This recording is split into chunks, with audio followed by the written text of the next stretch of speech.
एक औरत जिसका नाम सुनकर बड़े बड़े मर्द डर जाते थे। एक ऐसी माफिया क्वीन जो सिर्फ एक इशारे पर लोगों को मौत के घाट उतार देती थी। एक ऐसी औरत जिसने एल चैपो, पाब्लो एस्कोबार और दाऊद इब्राहिम के दरमियान अपना एक अलग मुकाम बनाया।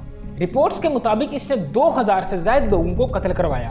अब यहाँ एक सवाल पैदा होता है कि वो कौन थी और वो अमेरिका की सबसे बड़ी ड्रग लॉर्ड कैसे बनी और इसका अंजाम क्या हुआ, आइए जानते हैं।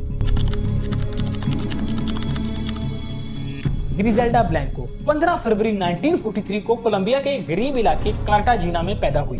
इसका बचपन गुर्बत, भूख और जुल्म सितम में गुजरा। इसका बाप नशे का आदी और जालिम इंसान था। वो पैसों के लिए अपनी बीवी और ग्रिजेल्डा को खूब मारता था और ग्रिजेल्डा रोज रोज की लड़ाई झगड़ों से तंग आ चुकी थी। वो हमेशा अमीर बनने के नए नए तरीके सोचती रहती। ग्रिजेल्डा ने अपने बचपन से ही छोटे मोटे जराइम और चोरियां करना शुरू कर दी थी। एक बार इसने एक अमीर बाप के बेटे को अगवा किया और उसके बाप से भारी पैसों का मुतालबा किया।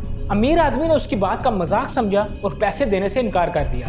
तो ग्रिजेल्डा ने खुद अपने हाथों से उस मासूम बच्चे के सर पर गोली मारी, जबकि ग्रिजेल्डा खुद तब 11 साल की थी। 1970 के दहाई में ग्रिजेल्डा अपने शोहर के साथ अमेरिका आ गई और यहाँ आकर इसने मुनशियात की स्मगलिंग का कारोबार शुरू कर दिया। इसका शोहर पहले ही कोकेन के बिजनेस से मुंसलिक था। ग्रिजेल्डा ने अपने शोहर को कत्ल करवाया और खुद इसके सारे कारोबार पर कब्जा कर लिया। अब वो थी कोकेन की मलका। इसने मियामी में मुनशियात का एक ऐसा नेटवर्क बनाया जो पुलिस, FBI के लिए एक डरावना ख्वाब बन गया।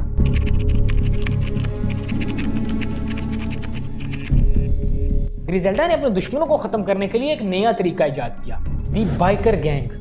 इसके हिटमैन अचानक मोटरसाइकिल पर आते और एकदम गोली मारकर गलियों में गायब हो जाते। ये तरीका इतना खतरनाक था कि पुलिस को इस बात का सबूत ही ना मिलता कि गोली किसने चलाई है या कातिल गोली चलाकर किधर को भागा है।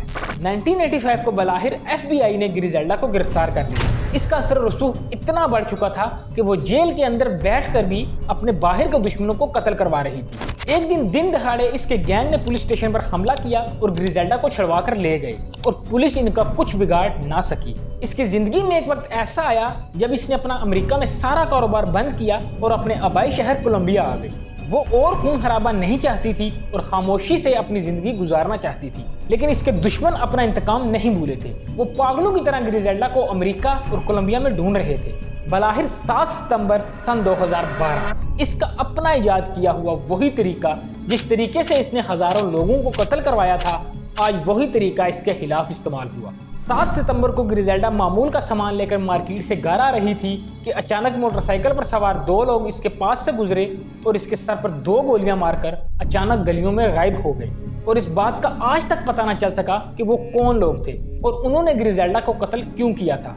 और यूं कोकेन की मलका का वही अंजाम हुआ जो इसने दूसरों के लिए लिखा था। इस कहानी से हमें सबक मिलता है कि ताकत और पैसे का नशा हमेशा अरूज पर नहीं रहता। जो बिला वजह दूसरों में मौत बांटता फिरता है, आखिरकार उसी को तोहफे में मौत दी जाती है।